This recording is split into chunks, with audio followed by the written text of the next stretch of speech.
Great job, everyone. That armed terrorists have attacked the Israeli athletes. ABC wants news to take over. We are the only people capable of following it live. We're on. The peace of what had been called the Serene Olympics was shattered this morning. The games are still going on. Terrorists seeing this. Our job is to tell the story. 형, 왜 이렇게 전화를 안 받아? 차문영 씨 아시죠? 동생분하고 같이 살고 계셨던. 석태 노래방에서 당한 것 같습니다. 형사들도 문영이 의심하고 있고요. 작가님이 쓰신 책 있잖아요. 거기 등장하는 여자랑 차문영 씨랑 닮은 게 좀 있더라고요. 두 분이 어떤 사이신지. 너 내 동생 죽이는 걸 어떻게 알았어?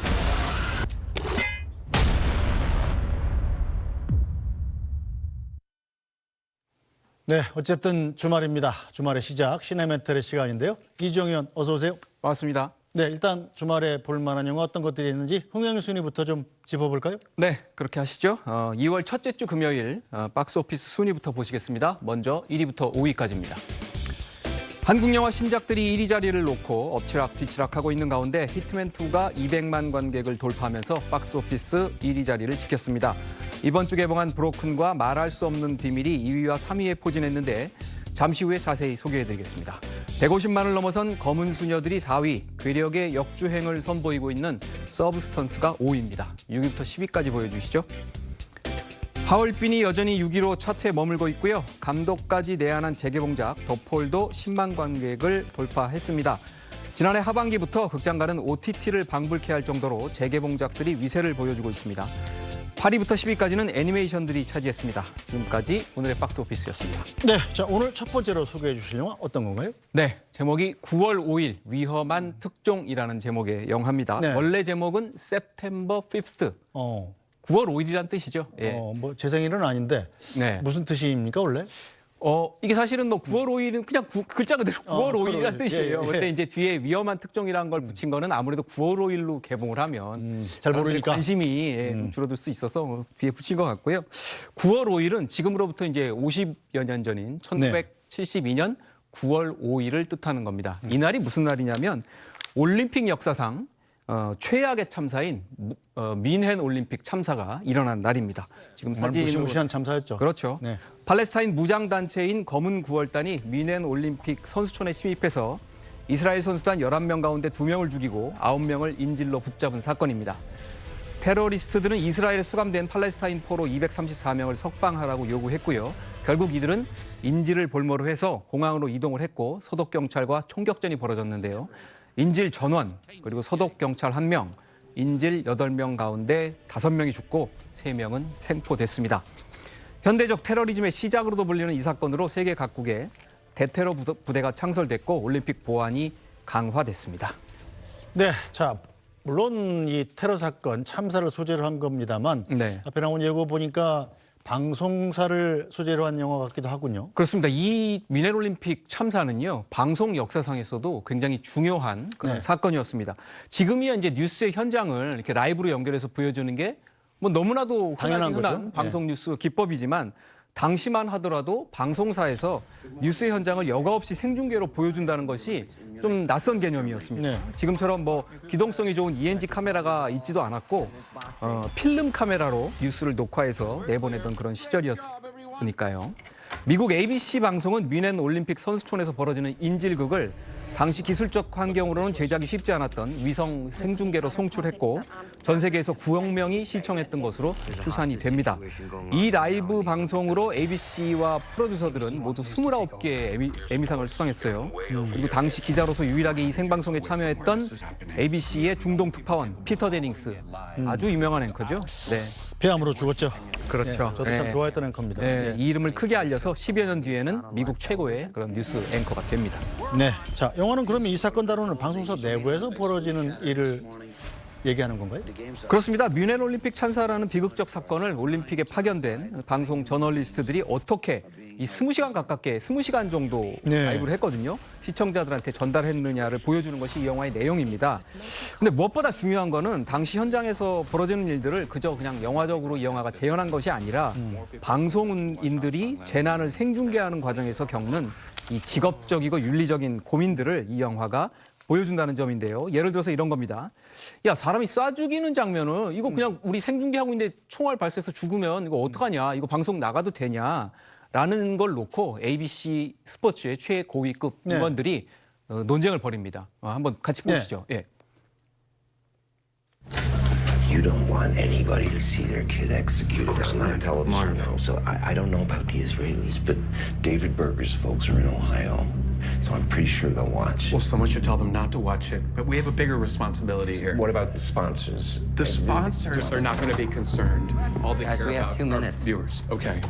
So is that what we're trying to achieve here? Is ratings? No, we're following the story wherever it takes us. All right, then let me ask you this. Black September, they know the whole world is watching, right? That's why they chose the Olympics. If, I'm saying if, they shoot someone on live television, right, whose story is that? Is it ours or is it theirs?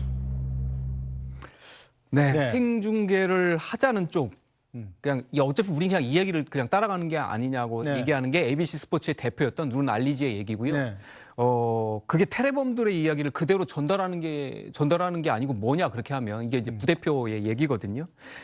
근데 이런 질문은 사실은 모든 사건과 사고가 지금 유튜브로 거의 생중계되잖아요. 지금에도 굉장히 유효한 질문일 것 같습니다. 저 장면이 전혀 낯설지 않은 게 저 SBS 보도국에서도 항상 벌어지는 논쟁이 바로 저런 거예요. 그런 고민이 있죠. 우리가. 이주영 의원하고 저하고 만약에 저 영화를 같이 보면 영화를 즐기는 게 아니라 뭐 일하는 것 같을 것 같아서 머리가 좀 아플 것 같은 생각이 듭니다. 다음 영화로 빨리 넘어가죠. 네, 다음 영화는 이제 하정우 주연의 브로큰이라는 영화입니다. 범죄물이고요. 주연 배우인 하정우 배우의 특기가 매력이 잘 발휘된 그런 영화입니다. 잘 나가는 조폭이었던 하정우가 손을 씻고 나와서 평범하게 살려고 노력을 하는데 어느 날 같은 조직에 몸담고 있던 동생이 시체가 되어서 돌아옵니다. 그리고 동생의 여자는 아이를 데리고 어디론가 사라져요. 하정우가 연기하는 민태는 누가 동생을 죽였는지 밝히기 위해서 여자를 찾아 나서는데요. 그 과정에서 자신처럼 이 여자를 쫓는 한 소설가를 만나게 됩니다. 근데 이 소설가의 소설을 보면 동생의 죽음이 이미 예견이 돼 있어요. 미궁 속에 빠진 동생의 죽음의 진실을 찾아 나선 형의 이야기입니다.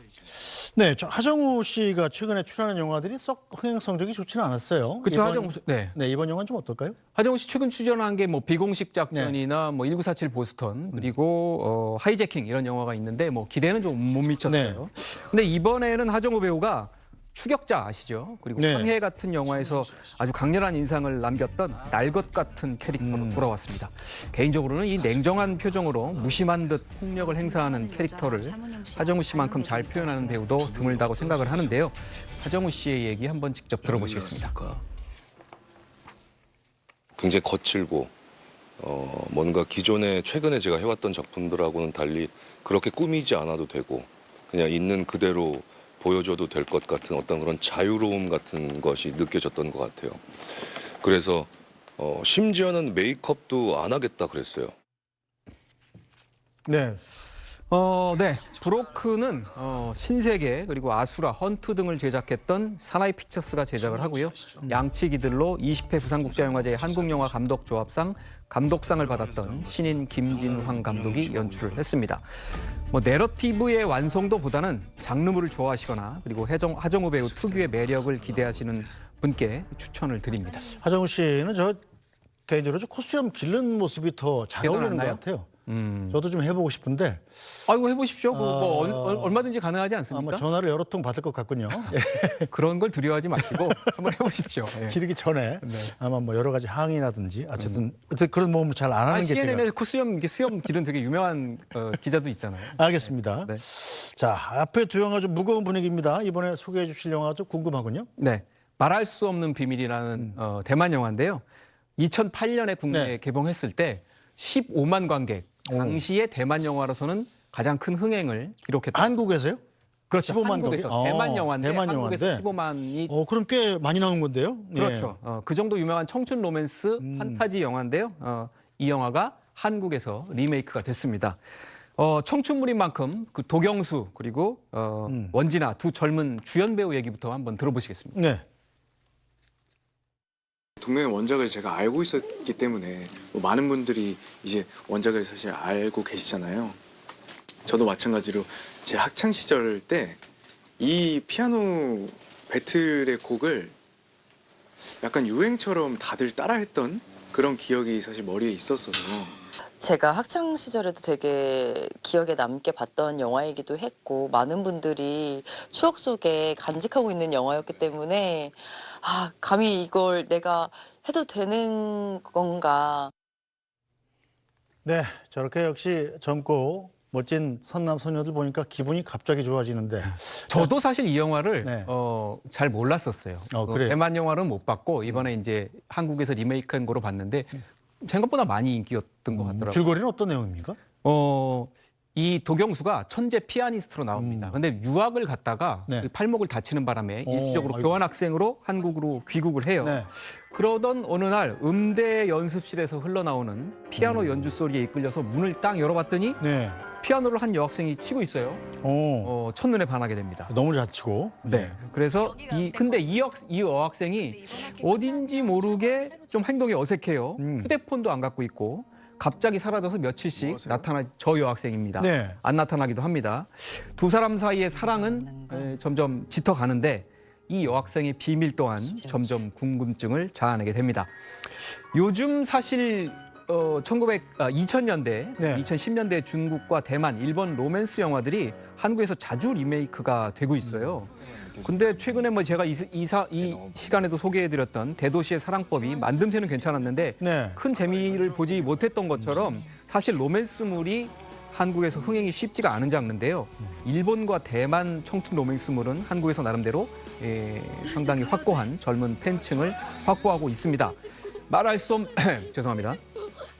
말할 수 없는 비밀은 최근 한국 영화계에서 가장 잘 나가는 제작사인 하이브 미디어 코프가 만들었는데 BTS 소속사 그 하이브인가요? 거기 아니고요. 네. 달라요? 서울의 봄, 하울빈 이런 거 만든 네. 회사가 남산의 부장들 이런 회사가 하이브 미디어 코프인데요. 이 하이브 미디어 코프가 만들었던 기존 제작 영화들과는 색깔이 좀 달라서 관객들의 평가가 굉장히 주목이 됩니다. 네, 두 청춘 남녀의 말할 수 없는 비밀이 뭘까? 저도 벌써 궁금해지는군요. 네, 마지막으로 영화계 소식도 하나 준비하셨다고요? 네, 이번에는 제가 편행컸게 질문을 먼저 하나 드리겠습니다. 긴장되는군요. 네, 화면을 보면서 질문 드리겠습니다. 화면 보여주시죠. 자, 지금 이렇게 배우들이 나오고 있죠. 네. 맨 왼쪽이 김태우 배우, 그 옆이 송강호 배우, 지금 말하고 있는 사람이 박찬욱 감독, 그 옆이 이영애 배우, 네. 그 옆이 이병헌 배우. 정말 톱클래스 배우들인데요. 그렇죠. 이 사람들의 공통점이 뭘까요? 같은 영화에 같이 나왔던 분들이니까 송강호 씨는 워낙 작품 출연이 많아가지고 이병헌 네. 씨도 마찬가지고 네. 송강호 씨는 원래 이 넘버 3 이후에 네. 스타덤에 오른 이후로 천만 배우잖아요. 나오기만 했다 하면 네. 무조건 히트고 네. 이병헌 씨도 마찬가지고 뭐 이영애 씨는 요즘 활동이 뜸하긴 합니다만 역시 명배우고 네. 뭐 저로서는 잘 공통점이 생각이 잘 안 나네요. 네. 자, 지금 박찬욱 감독이 얘기하고 있는데 바로 공통점은 박찬욱 감독의 출세작이죠. 네. 공동경비구역 JSA. 보셨죠, 이 영화? 그러면 당연히 봤죠. 네. 이 영화가 개봉한 지 25년이 됐습니다. 네, 요즘 뭐 영화 채널에서 TV에서도 가끔 하던데. 네. 네. 아니 이때 기자간담회 GV에 나와가지고 네. 누가 얘기했더라? 박찬욱 감독이 얘기했는지 송강호 배우가 얘기했는데 자기도 바로 여기 나오기 전날 TV에서 다시 봤다 그런 얘기를 하더라고요. 지난 화요일에 감독과 주연 배우들, 공동경비구역의 주연 배우들이 모여서 관객과의 만남 행사를 했습니다. 이 영화가 2000년 당시에 600만 명 가깝게 관객이 들어서 뭐 사실 줄거리는 많이들 알고 있을 거라고 생각을 합니다. 이날 감독과 배우들은 저마다 25주년을 맞은 소감을 솔직하게 털어놨는데요. 송강호 배우는 무슨 얘기를 했냐면 자기가 처음 받았을 때 시나리오가 너무 치밀했대요. 이렇게 치밀한 시나리오가 있을 수가 있나. 네. 그런데 한국 영화 수준에서 이 치밀화를 이영애 씨도 화면 보니까 정말 젊었네요 그때. 이 정도로 치밀한 시나리오를 한국 영화 수준에서 잘 만들 수 있을 것 같지가 않았대요. 네. 그래서 처음에 출연 제의를 거절했다고 뒷얘기를 밝혔고요. 이병헌 배우는 이 영화가 자신의 첫 영화 흥행작이라서 극장에 가서 조용히 혼자서 40번 정도를 봤다고 이날 털어놨습니다. 벌써 25년 됐다니까 정말 세월이 정말 빠르다는 생각도 들고. 그리고 이영애 배우는 또 사실 이날 이 영화를 다시 찍을 수 있다면 한 번 더 찍어보면 내가 연기를 잘할 수 있다. 잘할 수 있을 것 같다. 이런 얘기를 했습니다. 여기 연기 잘하는데 뭘 또 그런 겸손의 말씀을. 이때 사실 이영애 씨가 20대였어요. 그러니까요. 이 영화 덕분에 자신의 30대가 굉장히 순탄하게 진행이 됐다. 그렇게 얘기를 하더라고요. 자, 근데 박찬욱 감독이 사실은 앞서 두 영화를 모두 시쳇말로 말아먹고 사실 감독 생활을 더 못할 뻔했습니다. 이 명필름이 이제 박찬욱 감독한테 이 영화를 연출해달라고 해서 기회를 잡았고 그것으로 이제 사실 기사회생을 해서 오늘날의 깐느박이 탄생을 한 건데요. 박찬욱 감독이 이 영화를 처음 연출할 때만 해도 국가보안법이 이제 귀에 걸면 귀걸이, 코에 걸면 코걸이 식으로 막 이렇게 작동이 되던 시절이라 굉장히 비장한 각오로 시작을 했다고 합니다. 네. 저 영화 보면서 전 그 대사가 하나 생각이 나는군요. 군대 갔다 온 입장에서 이병헌 씨가 북한의 군사 기밀을 팔아먹지 않았느냐 이런 의심을 받잖아요. 그러니까 항변을 하죠. 뭐 아는 게 있어야 팔아먹지. 저도 굉장히 실감이 났던 그런 공감이 됐던 대사입니다. 네. 박찬욱 감독은 이 영화 내용이 젊은 세대에게 감흥을 일으킨다는 건 한편으로는 슬픈 일이다. 왜냐하면 사실 중간에 해빙 무드가 좀 있었지만 다시 또 약간 남북 관계가 지금 냉전 상태 아닙니까? 당시도 그랬고 슬픈 일이라고 말했고요. 이번 행사는 CJ ENM이 콘텐츠 산업 진출 30주년을 맞아서 국내 대중문화계에 큰 영향을 미친 작품들을 선정한 작업의 일환으로 열렸습니다. 영화의 소재가 더 이상 없어져도 좋으니까 빨리 남북 통일이 좀 됐으면 좋겠다는 생각이 드는군요. 이종료 세련 잘 들었습니다. 네, 오늘 뉴스 브리핑은 여기서 모두 마치겠습니다. 주말 편안히 보내시고 저희는 다음 주에 다시 찾아뵙겠습니다. 고맙습니다.